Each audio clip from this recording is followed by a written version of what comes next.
자기 정체를 드러내는 장면 우리가 공부했죠. 2절에 보면 요셉이 방성되고 하니 애굽 사람들에게 들리며 바로의 궁중에 들리더라. 요셉이 그 형들에게 이르되 나는 요셉이라.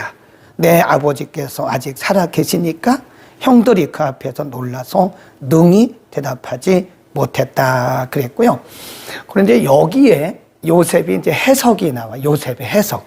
우리는 그것을 이제 요셉의 해석이라고 얘기를 합니다. 거기 보면 4절에 보면 요셉이 형들에게 이르되 내게로 가까이 오소서. 그들이 가까이 가니 가로되 나는 당신들의 아우 요셉이니 당신들이 애굽의 판자라. 여기까지는 누구나 다 할 수 있는 해석이고 누구나 할 수 있는 말입니다. 근데 5절이 틀려. 이런 면이 다른 거예요. 믿음의 사람들은. 5절. 당신들이 나를 이곳에 팔았으므로 근심하지 마소서. 한탄하지 마소서. 하나님이 생명을 구원하시려고 나를 당신들 앞서 보내셨나이다. 하나님이 하셨다는 거죠. 주어가 하나님이에요. 네. 그 다음에 7절. 하나님이 큰 구원으로 당신들의 생명을 보존하고 당신들의 후손을 세상에 두시려고 나를 당신들 앞서 보내셨나니 그런즉 나를 이리로 보낸 자는 당신들이 아니요 누구래요? 하나님. 주어가 바뀌잖아요. 당신들이 아니다. 당신들이 형님들이 아니고 당신들이 아니고 하나님이십니다. 하나님이 나로 바로의 아비를 삼으시며 그 온 집의 주를 삼으시며 애굽 온 땅의 치리자를 삼으셨나이다. 그래.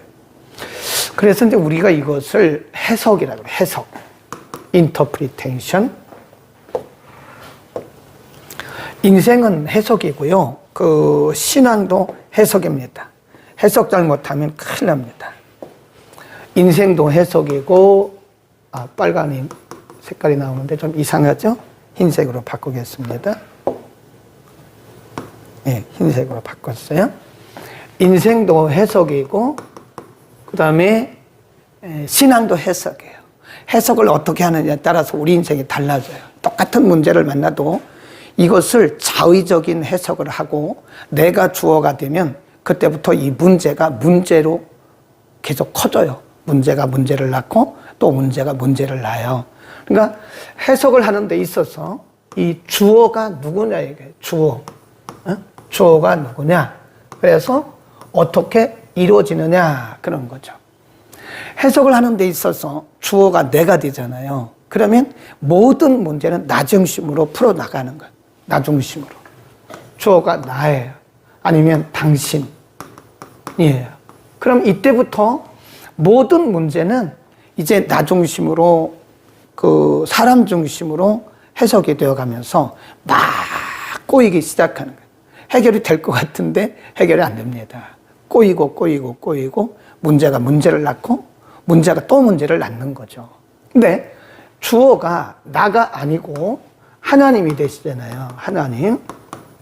이 주어를 하나님으로 놓으면 모든 것이 다 하나님이 하신 거예요. 네. 그러니까 우연이 없는 거죠. 우연이 없죠. 우연이 없어요. 주어가 하나님인데 하나님이 모든 일들을 통치하시고 하나님이 그분의 계획에 의해서 그분의 뜻대로 그분의 방식대로 내 인생을 끌어가고 계시는 거기 때문에 여기에 대해서 우리가 불평을 할 수가 없죠. 왜 그렇죠? 하나님이니까. 하나님이 주어가 되면 우연이 없어요. 그렇게 믿는 거죠. 그리고 어떤 일들도 작게 볼 수가 없어요. 어떤 일들도 우리가 함부로 할 수가 없죠. 왜냐하면 그 하나하나가 다 하나님의 뜻을 이루어가는 과정 속에 나타난 하나의 현상들이기 때문에 그런 거다. 그래서 주어를 어디에 두느냐에 따라 그 사람의 신앙의 방향성, 인간의 방향성이 달라지는 거예요. 그러니까 엄밀히 보면 성숙한 신앙이라는 게 뭐냐? 성숙한 신앙이 성경을 많이 알고 뭐 신학을 하고 그런 것도 있지만 제가 볼 때 그건 그냥 일반적으로 말하는 거고요. 실질적인 성숙이라고 하는 것은 주어가 바꿔지는 거예요. 그래서 우리가 옛날에 보면 이런 그림 여러분 옛날에 맨투맨이라고 하는 1:1 제자 훈련 그저 우리 공부했었잖아요. 요즘 그런 거 안 하지만 그냥 성경으로만 합니다. 옛날에는 1:1 제자 훈련이라는 것도 우리도 많이 했었어요. 근데 사실 뭐 별로 변화가 없고 그래서 그거 안 합니다. 그냥 성경으로만 합니다. 이제 누구든지 내 삶의 주인이 이게 의자입니다. 의자. 내 삶의 주인이 나였어요. 그런데 우리가 이제 예수를 믿고 예수 그리스도가 나의 주인이 되고 하나님을 아버지라고 고백하면서 내 인생의 주인이 나였었는데 내 인생의 주인이 누구로 바뀌는 거예요? 하나님으로. 이게 성숙이에요. 내 인생의 주인이 하나님으로 바뀌면 그게 성숙입니다. 그게 성장이고 성숙입니다. 그런데 여전히 내가 예배당에 나간 지가 뭐 20년도 됐어요. 25년 됐어요. 오래됐어요. 어떤 사람들은 뭐 어렸을 때부터 예수 믿었다고 말해요. 어렸을 때부터 예배당에 나갔어요. 아는 게 많죠. 그런데 여전히 주어가 나예요. 내 인생의 주인이 나예요. 내가 생각하고 내가 계산하고 또 내가 결정하고 내가 행동하고 여전히 나라고요. 그러면 성숙한 신앙이 아니고 주인이 안 바뀐 거예요. 그렇죠. 사도 바울이 고백을 하잖아요. 그러므로 이제는 내가 산 것이 아니라 그러므로 이제는 내가 산 것이 아니라 내 안에 계신 그리스도께서 사신 것이라. 그런 찬송도 있잖아요. 이제 내가 사는 것은 내가 아니요 내 안에 계신 그리스도라. 아멘. 우리가 그런 고백을 할 수 있다면 저나 여러분이나 그런 고백을 할 수 있다면 우리는 굉장히 성숙한. 그러니까 예수님도 제자 도를 말씀하시면서 뭐라 그러셨냐면 누구든지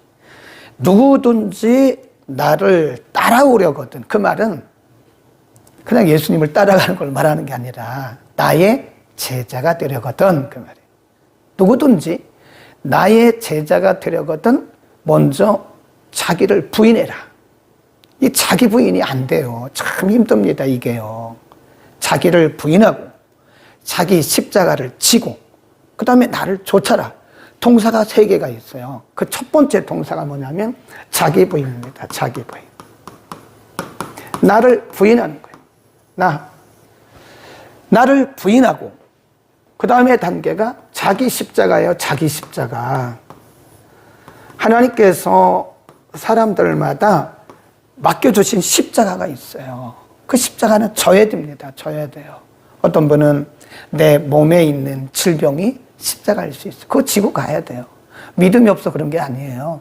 내가 죄가 있어서 그런 게 아니에요. 사도 바울은 안질이 있었잖아요. 평생에. 하나님 앞에 기도했어요. 그랬더니 하나님 말씀하기를 내 은혜가 내게 족하다. 그건 사도 바울이 십자가예요. 겸손하라고. 네. 어떤 사람은 아내가 십자가일 수 있어요. 남편이 십자가일 수 있어요. 부모님이 십자가일 수 있어요. 자녀가 십자가일 수 있어요. 형제가 십자가일 수 있어요. 그래서 십자가를 무겁다 하지 말고 자기를 부인하고 자기 십자가를 지고 그리고 나를 쫓아라. 그러니까 예수님의 제자가 되는 전제 조건이 2가지인데 하나는 자기 부인이고 하나는 자기 십자가를 지는 거예요. 지는 거. 끌고가 아니에요. 십자가를 끌고 가는 게 아니에요. 놨다 졌다 그게 아닙니다. 자기 십자가를 자기 등에 져야 돼요. 아멘.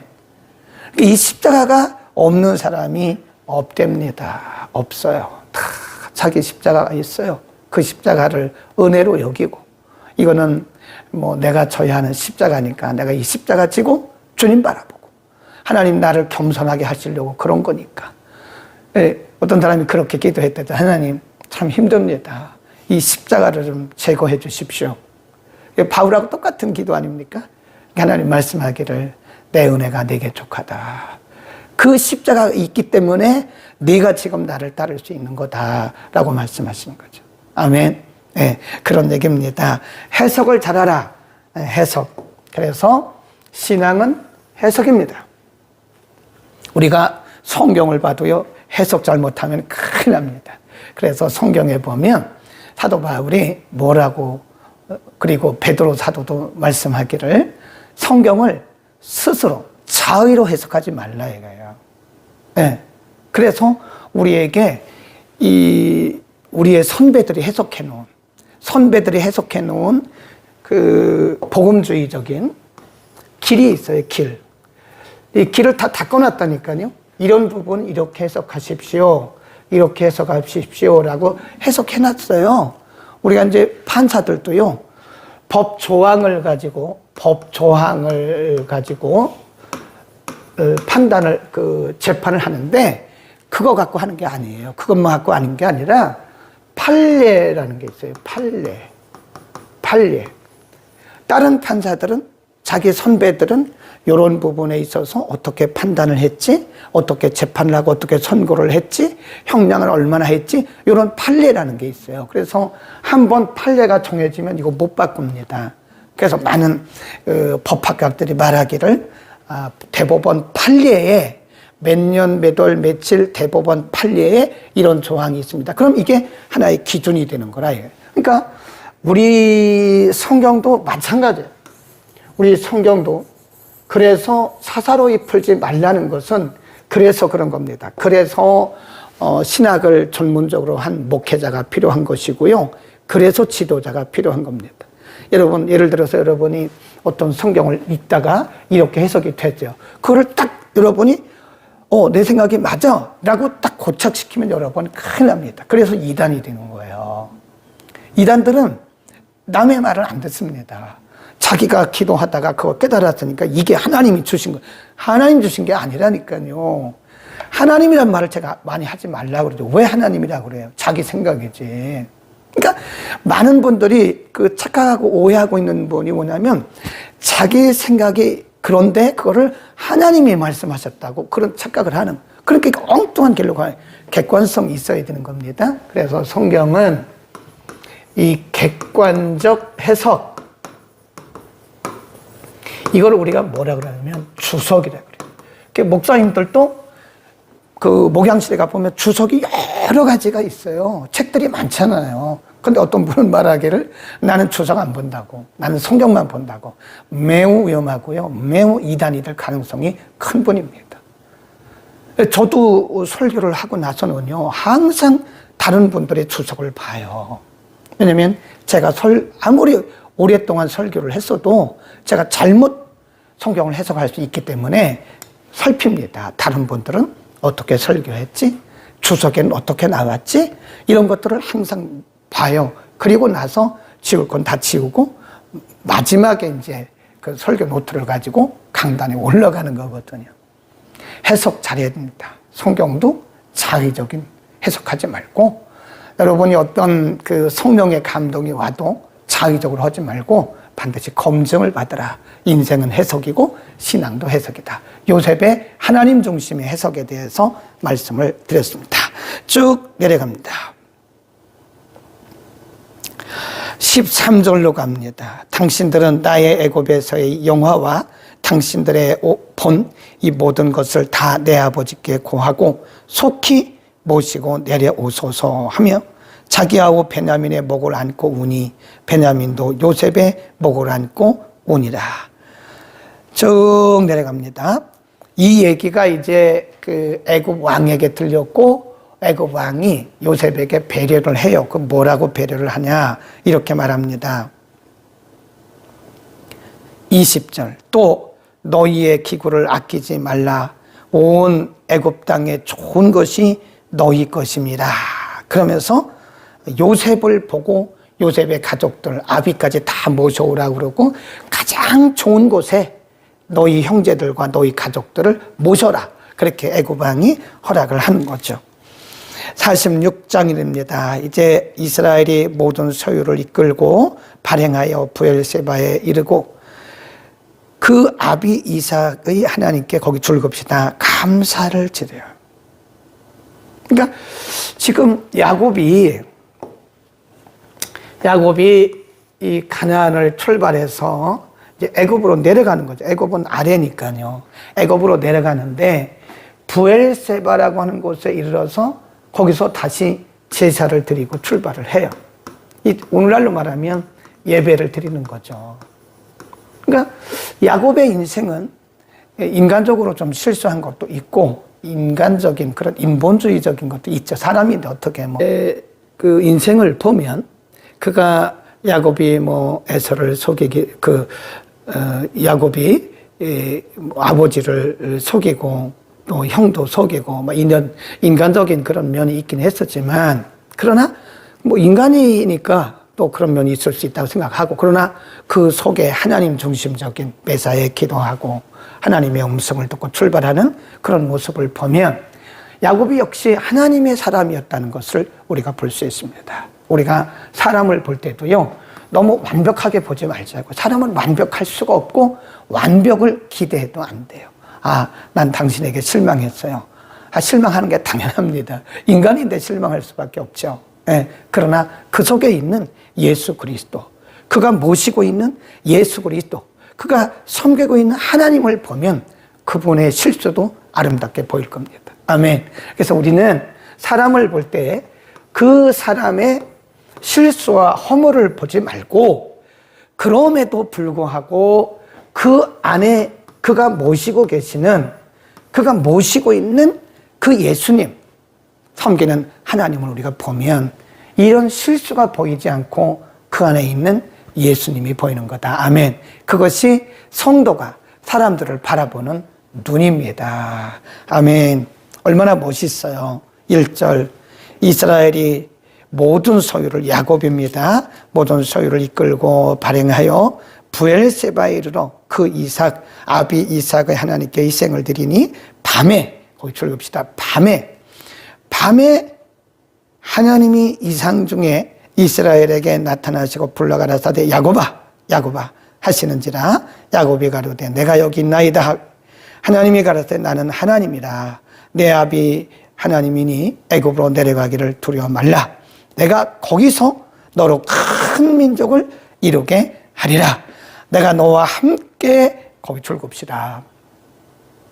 하나님이 지금 요셉을 애굽에 먼저 보낸 것도 목적이 있었고 이제 하나님의 때가 돼서 야곱과 그의 가족들을 다 애굽으로 보낸 것이 하나님이 큰 거룩한 민족을 이루기 위한 것이었다라고 말씀을 하니, 그리고 이렇게 말씀하십니다. 내가 너와 함께 애굽으로 내려가겠고 정녕 너를 인도하여 다시 올라올 것이며 요셉이 그 손으로 내 눈을 감기리라. 이 말은 네가 애굽에서 죽어서 너의 시신이 이제는 가나안 땅으로 오게 될 것이다. 요셉이 너의 마지막을 책임질 것이다. 그런 말씀이네요. 그러니까 걱정하지 말고 가라는 거죠. 자, 다시 한번 보면 하나님이 애굽이라고 하는 나라에서 지금까지는 하나에 다 모였었죠. 그러니까 씨족, 그러니까 아브람, 이삭, 야곱, 이게 하나의 국가가 아니잖아요. 하나의 부족이거나 씨족이잖아요. 개인이잖아요. 아브람, 이삭, 야곱, 그래서 하나의 부족 형태로 오다가 이제 하나님은 거룩한 민족을 이루시려고 하는 하나님의 계획이 있었어요. 많은 민족들 가운데 하나의 거룩한 민족을 하나 만들어야 되겠다. 그게 이스라엘이잖아요. 거룩한 민족. 거룩한 민족, 거룩한 백성을 하나 내가 만들어서 그들을 통해서 하나님의 일을 하시겠다.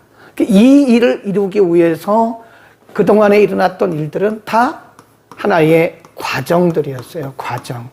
이 일을 위해서 하나님이 요셉을 먼저 보냈고 요셉이 애굽에서 총리가 되었고 하나님의 때가 돼서 여기 가나안에 있던 야곱의 모든 가족들이 다 애굽으로 이주를 하잖아요. 하나님 말씀하시기를 걱정하지 마라. 내가 너와 함께 간다. 내가 너와 함께 가고 내가 너를 통해서 큰 민족을 이룰 것이다. 나는 하나님이다. 그 말씀하시잖아요.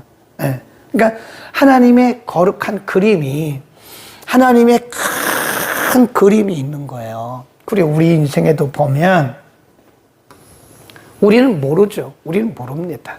전혀 모릅니다. 우리가 알 수가 없어요. 우리가 말하기를 나는 뭐 기도해서 알 수 있다. 그런 얘기도 하지 마세요. 몰라요. 모릅니다. 하나님이 그때그때 그냥 감동으로 알려주시는 것 뿐이지 우리는 우리 인생 전체 계획을 알 수가 없어요. 그분만이 하시는 거예요. 그래서 하나님이 우리 인생에 대한 계획이 있는데 그 우리 이 인생 전체에 대한 계획이 이 하루아침에 이루어지는 게 아니라니까요. 뭘 통해서 이루어져요? 과정. 하나하나의 과정을 통해서 이제 퍼즐이 이렇게 맞춰지는 거예요, 이게. 우리는 모른다니까요. 이렇게. 과정을 통해서 이렇게 퍼즐이 큰 것도 있고, 작은 것도 있고, 세모난 것도 있고, 동그란 것도 있고, 이러면서 이제 하나님의 그 계획했던 그림이, 하나님의 그림이 우리 인생을 통해서 이루시려고 했던 하나님의 계획, 그 나를 통해서 이루시려고 하는 하나님의 계획이 그림으로 이렇게 퍼즐이 하나하나 맞춰지는 거예요. 그러니까 뭐죠? 우연이 없어요. 우리 인생에는 우연이 없습니다. 비록 우리가 지금 아픔을 경험하고 있을지라도 그것은 하나님의 뜻이 이루어지기 위한 과정에서 우리가 경험해야 할 하나의 한 조각의 퍼즐이에요, 퍼즐. 요셉의 인생을 보면 요셉이 뭐 하루아침에 요셉이 애굽의 총리가 된 게 아니잖아요. 과정이 있었잖아요. 형들에게 미움받고 또 구덩이에 진흙구덩이에 던져지고 또 형들에게 팔려서 애굽의 보디발의 가정에 노예가 되고 거기서 또 보디발의 아내에게 성적 그 요구를 거절하자 또 누명을 썼잖아요. 억울하게 감옥에 갇히고 감옥에서 떡 굽는 자 또 술 맡은 관원장의 꿈을 해석해주고 부탁을 했잖아요. 요셉이 나를 좀 생각해. 난 억울하다고. 당신이 복직을 하거든 그 왕에게 얘기해서 나를 좀 꺼내달라고. 그런데 이 떡 굽는 관원장이 쓱 잊어버렸어요. 얼마나 속상했겠어요. 그때는 응? 다 잊어버렸으니까. 아니 내가 꿈을 해석해주고 분명히 부탁을 했는데 이거 괘씸한 거 아니야? 배신한 거 아니야? 그랬지만 하나님의 때가 되니까 또 그때에 생각나게 하는 거예요. 떡 굽는 관원장의 생각 속에 요셉을 생각나게 해서 왕 앞으로 데려가고 결국 애굽의 총리가 되는 거 아니에요. 그러니까 이 어떤 퍼즐들이 맞춰가는 과정에 있는 거예요. 아멘. 그러니까 오늘 여러분이 어떤 일을 만나고 있든 너무 슬퍼하지 마세요. 너무 속상해하지 마세요. 때로는 속상한 일도 있고 때로는 아픔도 있고 병에 걸리기도 하고 때로는 경제적 손해도 있고 그렇지만 이 모든 것들이 다 우연이 아니에요. 뭐죠? 한 조각의 퍼즐이다. 뭐를 위한? 하나님의. 우리 인생에 우연이 없어요. 다 경험해야 할, 내가 져야 할, 내가 그 과정을 통과해야 할 하나님의 퍼즐이다. 좋은 것만 하나님의 은혜고 좋은 것만 하나님의 축복이고 좋은 것만 하나님의 응답이다.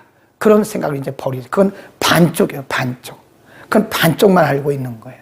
하나님의 또 다른 세계를 모르는 거예요. 그래서 해석을 잘해야 된다. 아멘 아멘. 우리는 해석을 잘해야 되고 모든 것이 하나님의 계획의 완성을 위해서 나타난 이루어지고 있는 한 조각의 퍼즐이다. 한 조각의 퍼즐 조각을 가지고 한 조각의 퍼즐을 가지고 내 인생이 성공이냐 실패냐 그런 말 말하면 안 돼요. 그런 말을 하면 안 돼요. 어떤 분들은 이 한 조각을 가지고 한 조각의 퍼즐을 가지고 그거를 가지고 내가 성공했다고 내가 응답받았다고 막 교만하고 자랑하는데 그거 하지 마세요. 그 다음 퍼즐 또 있어요.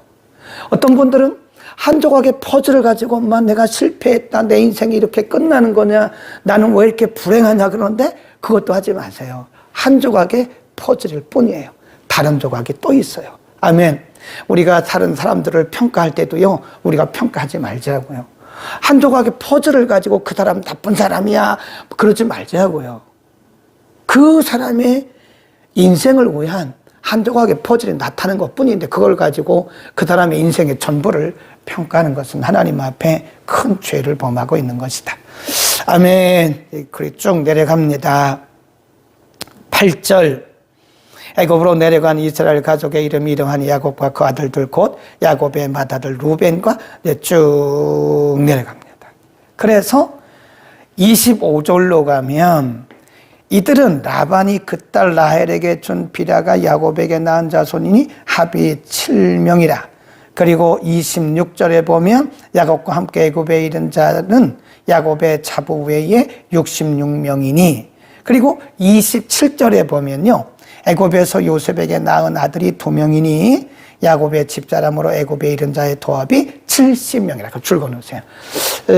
나중에 가보면요, 요 수에 오차가 조금 생겨요. 네, 히브리서에 보면 요 오차가 3명에서 4명 생깁니다. 그러면 성경을 잘못 기록한 게 그게 아니에요. 창세기를 기록할 때 요 사람은 한 부분을 뺐어요. 그리고 히브리서 기자는 한 부분을 넣은 거예요. 그래서 그 차이가 조금 오차가 있는 거지 실질적인 차이는 아니라 그렇게 보시면 되겠습니다. 거기 줄 거놓으세요. 27절. 전체가 70명이었더라. 28절. 야곱이 유다를 애굽에 요셉에게 미리 보내어 자기를 고센으로 인도하게 하고, 다 고센 땅. 거기 줄 봅시다. 고센 땅. 29절. 요셉이 수레를 갖추고 고센으로 올라가서 아비 이스라엘을 맞으며 그에게 보이고 그 목을 어긋 맡겨 안고 얼마 동안 울매 이스라엘이 요셉에게 이르되 내가 지금까지 살아있고 내가 내 얼굴을 보았으니 지금 죽어도 내가 여한이 없다. 그러면서 거기서 요셉을 만났죠. 47장에 보면 그때 이제 가족들이 다 오니까 요셉이 자기 아버지를 모시고 바로에게 갑니다. 애굽 왕에게 가서 얘기를 해요. 사실은 우리 아버지도 오셨고 형제들이 다 왔습니다 라고 얘기를 합니다. 그때 바로가 뭐라고 대답을 하냐면 47장 5절, 바로가 요셉에게 일러가로되 내 아비와 형들이 내게 왔은즉 애굽 땅이 내 앞에 있으니 땅의 좋은 곳에 내 아비와 형들로 거하게 하고 고센 땅에 그들로 거하게 하고 그들 중에 능한 자가 있는 줄을 알거든 그들로 나의 짐승을 주관하게 하라. 7절, 요셉이 자기 아비 야곱을 인도하여 바로 앞에서 서게 하니 야곱이 바로에게 축복하고, 10절, 야곱이 바로에게 축복하고, 그런 말씀이 있어요. 11절, 요셉이 바로의 명대로 그 아비와 형들에게 거할 곳을 주되 애굽의 좋은 땅 람세스, 거기 줄 거놓으세요. 나중에 출애굽할 때 보면 요것을, 이 람세스라고 하는 것을 거쳐서 이제 나오게 되는 것을 우리가 볼 수 있어요. 그러는 동안에 이제 잘 보세요. 하나님의 시간을 한번 보시라고요. 하나님의 타이밍. 자, 지금은 이렇게 보면 7년 풍년 기간입니다. 그리고 7년 흉년. 지금 야곱의 가족들이 가나안에서 애굽에 오는 모든 과정들은 요때 일어난 거예요. 요때. 그리고 나서 풍년 기간이 딱 끝났어요. 거기 보세요. 풍년 기간이 다 끝납니다. 13절. 기근이 더욱 심하여 사방에 식물이 없고 애굽 땅과 가나안 땅의 기근으로 쇠약하니 요셉이 곡식을 팔아 애굽 땅과 가나안 땅에 있는 돈을 몰수히 거두고 그 돈을 바로의 궁으로 가져왔다. 26절. 요셉이 토지법을 세우며 그 5분일이 바로에게 상납되나 제사장의 토지는 바로의 소유가 되지 아니하여 오늘까지 이르렀다. 그리고 나서 이제 7년 흉년이 지났어요. 27. 이스라엘 족속의 애굽 고센 땅에 거하며 거기서 산업을 얻고 생육하며 번성하였더라. 야곱이 애굽 땅에 17년을 거하였으니 그의 수가 147세라. 29절. 이제 이스라엘이 야곱이 죽을 시간이 다가와요. 그러니까 이렇게 얘기를 합니다. 29절. 이스라엘의 죽을 기한이 가까움에 그가 그 아들 요셉을 불러 그에게 이르되 이제 내가 내게 은혜를 입었거든 청하노니 내 손을 내 환도뼈 아래 넣어서 나를 인애와 성심으로 대접하여 애굽에 장사하지 않기를 맹세라. 그때 요셉이 총리로 있었는데 야곱이 요셉에게 부탁을 하는 거예요. 내가 죽거든 애굽 땅에 장사하지 마라. 그래서 50장에 가보면 40일 동안 애굽에서 큰 장례식을 거두고 장례식이 끝나고 나서 야곱의 시체를 매요. 그리고 그때 요셉에게 부탁한 유언을 따라서 그때 요셉의 형제들이 야곱의 시체를 메고 가나안으로 가요. 그래서 그때 마련했던 그 굴에 막벨라 굴에다가 장사하는 것을 볼 수 있죠. 그때 유언을 했다 그렇게 보시면 됩니다. 48장 2일 후에 혹이 요셉에게 고하기를 내 부친이 병들었다 하므로 그가 그 두 아들을 므낫세와 에브라임과 함께 이르니 므낫세 에브라임입니다. 그리고 이제 야곱이 축복을 해요. 8절 이스라엘이 요셉의 아들들을 보고 가로되 이들은 누구냐? 요셉이 그 아비에게 고하되 이는 하나님이 여기서 내게 주신 아들들입니다. 아비가 가로되 그 아들을 이끌어 내 앞으로 나오라. 내가 그들에게 축복하리라. 그래. 근데 여기서 이상한 일이 발생을 합니다. 원래 보면 므낫세 순서가 므낫세 에브라임이거든요. 네, 그러면 이제 야곱이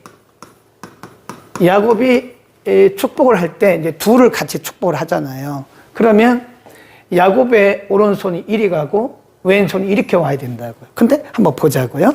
여기가 조금 이상한 면이 발견이 되는 거예요. 10절 이스라엘의 눈이 나이로 인하여 어두워서 보지 못하더라. 요셉이 두 아들을 이끌어 아비 앞으로 나아가니 이스라엘이 그들에게 입맞추고 그들을 안고 요셉에게 이르되 내가 내 아들을 내 얼굴을 보리라고는 뜻하지 못하였더니 하나님이 내게 내 소산까지 보이셨도다.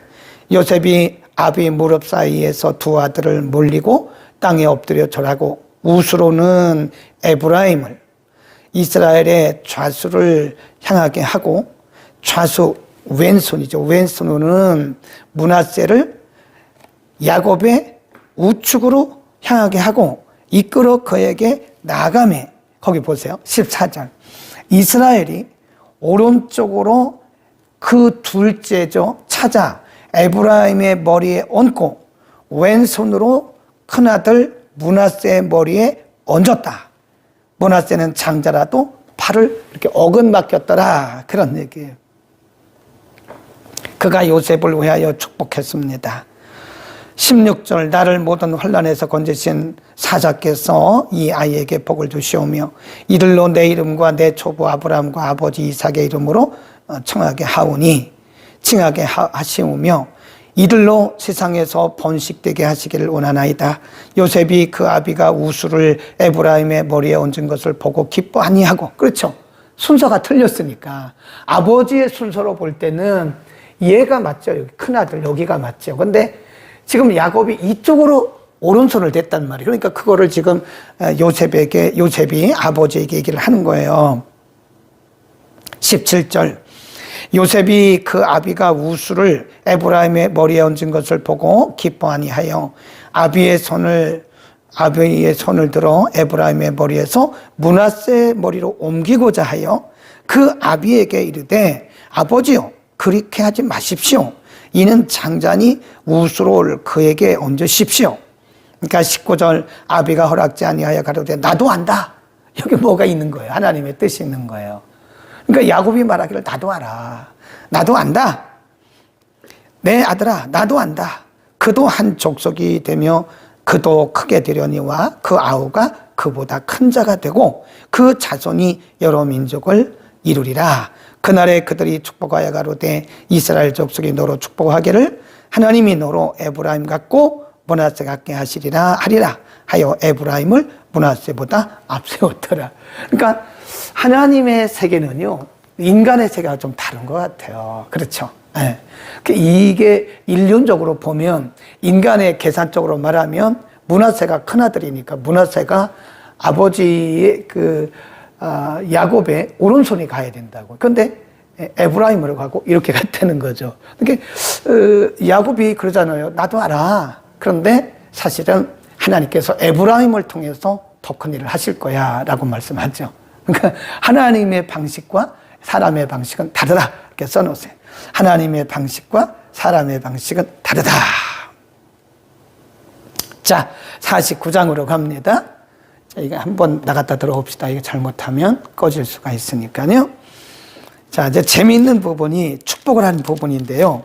와, 이거 정말 굉장히 설레는 그런 부분이에요. 잘 보세요. 이게 하나님이 사람을 축복하실 때, 물론 야곱이 축복한 거지만 하나님께서 야곱에게 축복권을 주셨잖아요. 축복권. 그러니까 옛날에 구약 시대는요, 아버지에게 자녀들을 축복하는 축복권이 있었어요. 그리고 제사장들에게 백성들을 축복하는 축복권이 있었어요.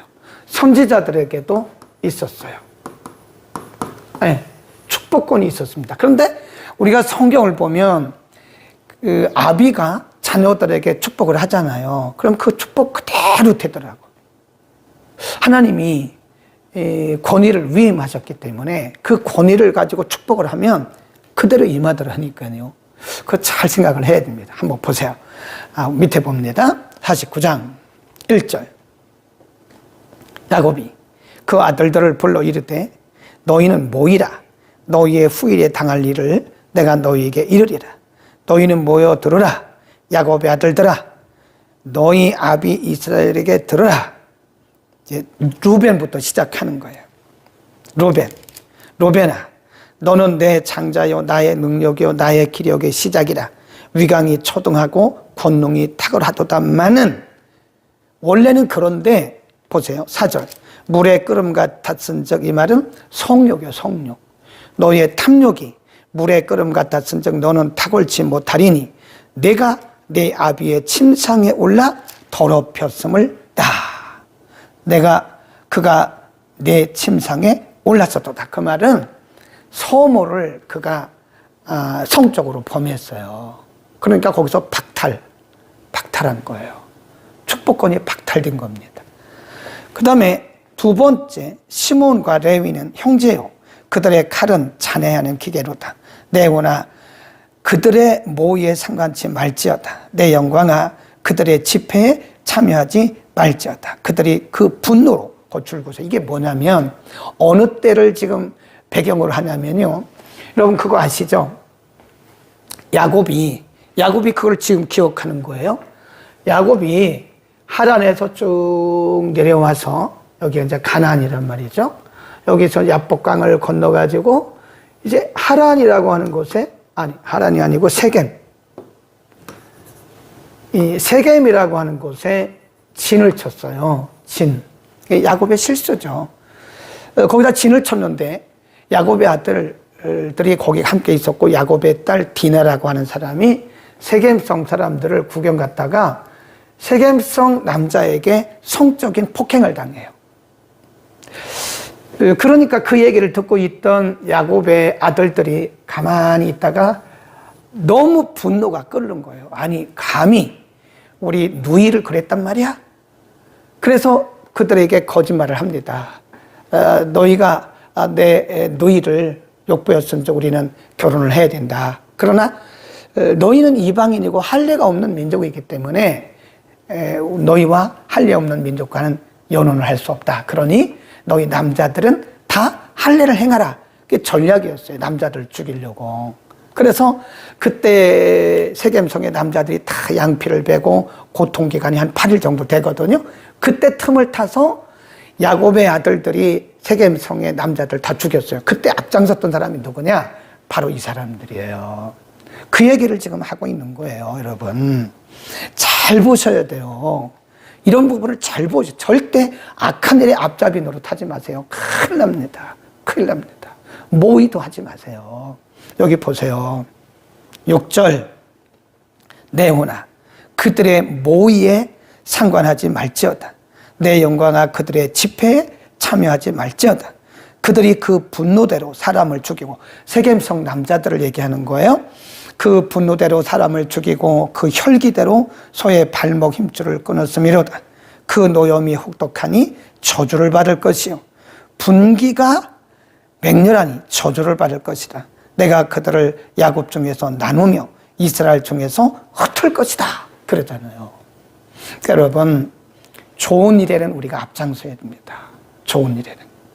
민수기에도 나오잖아요. 고라 일당. 고라 자손들이 얼마나 고생해요.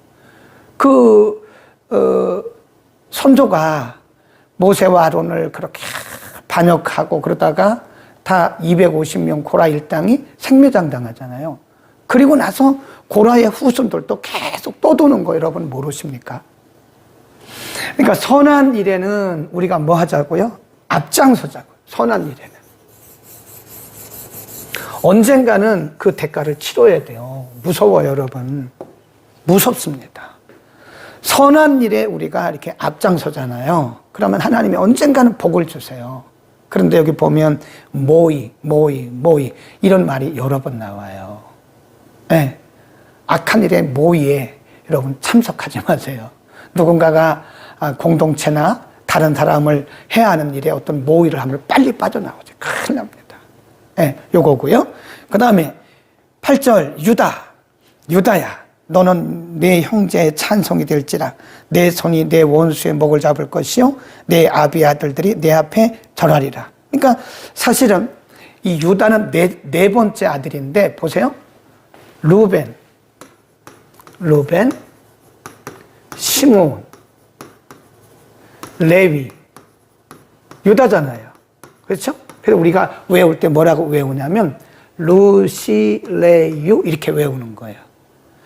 네 번째 아들임에도 불구하고 하나님께서 유다에게 큰 복을 주신, 왜 그럴까요? 루벤은 뭐 했죠?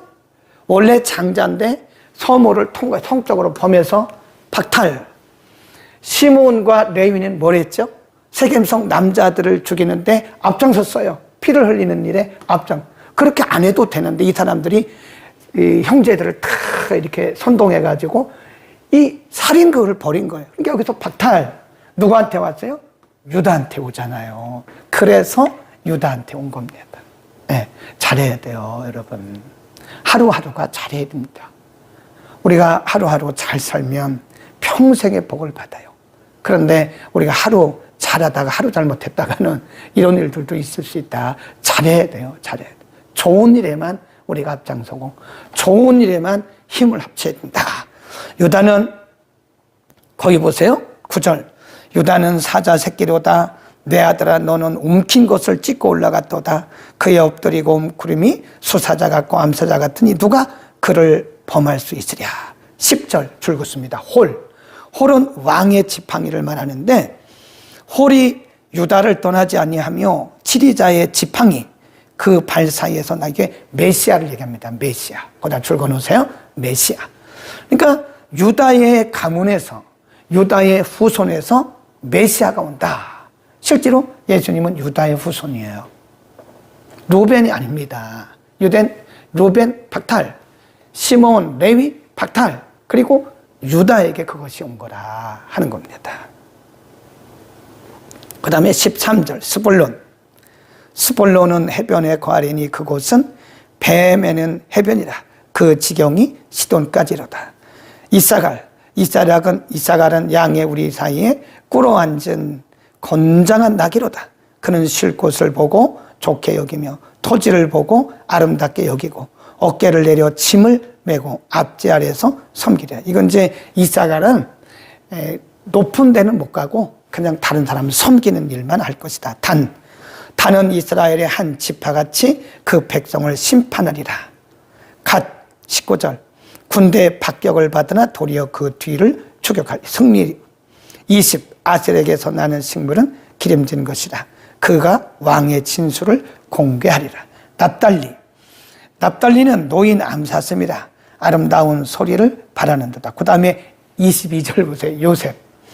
요셉에게는 굉장한 복을. 근데 야곱이 축복을 하면서 아들들을 축복하면서 어떤 아들은 이렇게 하고 어떤 아들은 굉장히 많이 축복하고, 유다 같은 경우는 굉장히 많이 축복했잖아요. 그리고 제가 지금 계속 간단하게 읽은 이 사람들에게는 간단하게 하잖아요.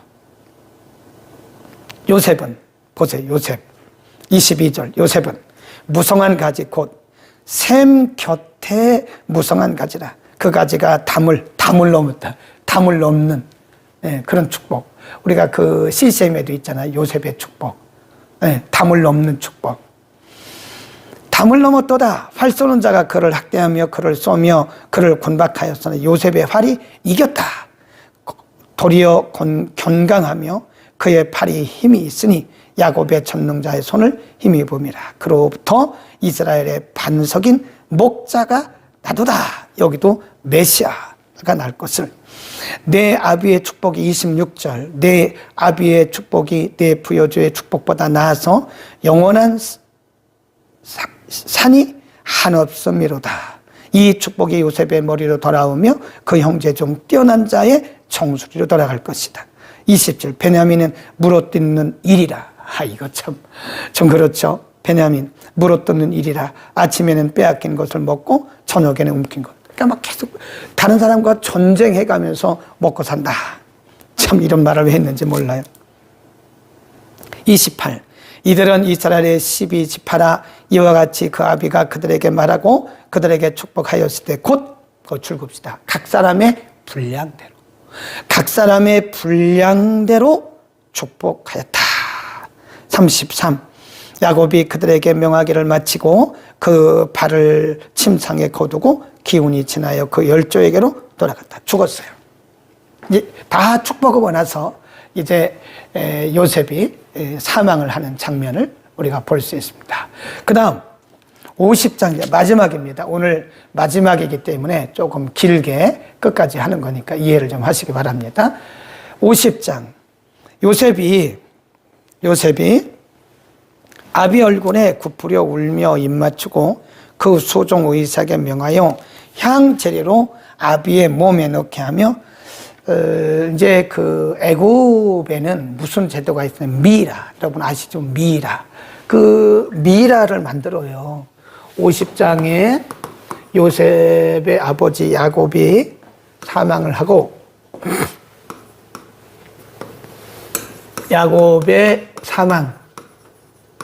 야곱이 죽고 나서 이제 그 의사에게 명령하기를 아비의 그 시체 관에다가 향재료를 넣어라. 그 말은 미라를 만들라 그 말이에요. 그 기간이 40일입니다. 3절 40일이 걸렸으니 향재료를 넣는 대로 이 날수가 걸리면 애굽 사람들은 70일 동안 그 곡을 그를 위하여 곡하였더라. 그래서 40일은 시체를 부패하지 않도록, 왜냐하면 가나안으로 모시고 가야 되니까 부패하지 않도록 관에 넣고 미라를 하는데 40일. 그 다음에 70일, 여기 포함됐겠죠. 70일은 곡하는 기간. 이것을 보면요, 야곱이 죽었을 때 애굽에 국장 했던 거, 국장. 보통 이제 3, 4일 정도면 끝나는데 야곱의 장례는 국장입니다. 70일 걸렸으니까요. 그래서 국장이 다 끝나고 나서 이제 모시고 갑니다. 4절에 보세요. 곡하는 기한이 지남에 요셉이 바로의 궁에 말하여 가로되 내가 너희에게 은혜를 입었으면 청컨대 바로의 귀에 고하기를 말하라. 그리고 이렇게 말합니다. 내가 사실은 아버지로부터 유언을 받았습니다. 그래서 이 아버지의 시신을 모시고 가나안 땅으로 가야 됩니다. 허락해 주시오 라고 말한 거예요. 5절에. 그러니까 6절에 보면 바로가 가로되 그가 내게 시킨 맹세대로 올라가서 그 아비를 장사하라. 허락을 하는 거죠. 요셉이 자기 아비를 장사로 올라가니 바로의 모든 신하와 바로의 궁의 장로들과 애굽 땅의 모든 장로와 요셉의 온 집과 그 형제들과 아비의 집이 그와 함께 올라갔다. 대단한 거죠. 70일 동안 국장을 치르고 애굽에 있는 사람들, 관리들, 요셉의 가족들이 다 지금 시신을 메고 가는 거예요. 10절. 그들이 요단강 건너편 아닷 타작마당에 이르러 거기서 크게 호곡하고 애통하며 요셉이 아비를 위하여 7일 동안 애곡하였더라. 그 다음에 12절 야곱의 아들들이 부명을 쫓아 행하며 13절 그를 가나안 땅으로 메어다가 마물의 앞 막벨라 굴에 거기다가 아버지의 유언대로 이제 다 장사를 했습니다. 14절 요셉이 아비를 장사한 후에 자기 형제와 호상꾼과 함께 애굽으로 돌아왔다. 이때 문제가 생긴 거예요, 이제. 네. 애굽에서 돌아왔어요. 장례 다 마치고, 장례식 마치고, 애굽에 돌아온 마지막, 피날레예요. 마지막에 요셉의 형제들이 두려운 거예요. 큰일 났다, 이제. 아버지 돌아가셨고, 우리의 방패막이가 없으니 분명히 요셉이 우리에게 보복할 것이다. 그런 생각을 하는 거예요. 15절 요셉의 형제들이 가비가 죽었음을 보고 말하되 요셉이 혹시 우리를 미워하여 우리가 그에게 행한 모든 악을 갚지는 않을까? 보복하지 않을까? 그런 두려움에 빠졌던 거죠. 보복하지 않을까? 요셉에게 말을 전하여 가로되 당신의 아버지가 돌아가시기 전에 명하여 이르시기를 이러이러했으니 당신 우리에게 보복하지 마시오. 그런 말을 한 거예요. 요셉이 이렇게 말을 합니다. 19절 요셉이 그들에게 이르되 두려워 마십시오. 내가 하나님을 대신하겠습니까? 당신은 나를 해하려 여러분들은 나를 해하려 하였지만 하나님은 그것을 선으로 바꾸사 오늘같이 만민의 생명을 구원하게 하시려 하셨나니 당신들은 두려워하지 마십시오. 네, 거기 얼마나 멋있어요. 선으로 바꾸셨다. 당신들은 나를 해하려고 했지만 하나님은 그것을 선으로 바꾸셔서 오늘 이렇게 큰 민족을 이루게 하셨고 이제 하나님의 뜻을 이루게 하신 겁니다. 걱정하지 마십시오. 이게 바로 아까 우리가 초반부에 말씀드렸던 하나님의 안목. 하나님의 관점에서 사건을 바라보는 사람들은 원망, 불평, 짜증 그런 거 안 합니다. 하나님이 하신 일인데 우리가 어떻게 원망해요? 그렇잖아요? 만약 아직도 우리가 원망하고 불평하고 누구에게 막 책임을 전가하고 그런 일을 하고 있다면 우리는 하나님의 관점으로 사는 것이 아니라 여전히 우리는 우리의 인간적 관점으로 살고 있다는 사실을 알아야 돼요. 요셉이 그러잖아요. 당당하게 말하잖아요. 걱정하지 마십시오. 형님들 걱정하지 마십시오.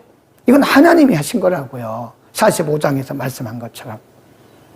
하나님이 형님들은 나를 그렇게 해하려고 했지만 하나님은 이 뜬 것을 선으로 바꾸셨습니다. 아멘. 그것을 우리는 뭐라 그러냐?